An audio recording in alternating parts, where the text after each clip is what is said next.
You spent $40 on a curl cream that left your hair crunchy. But what if everything your curls needed was already in your kitchen? 3 ingredients: flax seeds, water, and rosemary oil. That's it. Add half a cup of flax seeds to 2 cups of water. Bring it to a boil, then let it simmer for about 5 minutes. Watch how the water gets thick.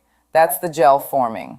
Once it coats the back of a spoon, strain it right through a mesh strainer. You'll see it pull away in silky strings. Now here's your growth boost: rosemary oil. Studies show it's just as effective as minoxidil for stimulating hair growth, without a single chemical. Add a few drops and stir it in.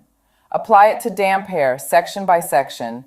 Scrunch it in. Feel how it wraps around each curl strand. It's defining your pattern while it moisturizes from the inside out. Your curls knew what they needed. Now you do too. Save this, try it this weekend, and subscribe to The Organic Educator for more natural hair care that actually works.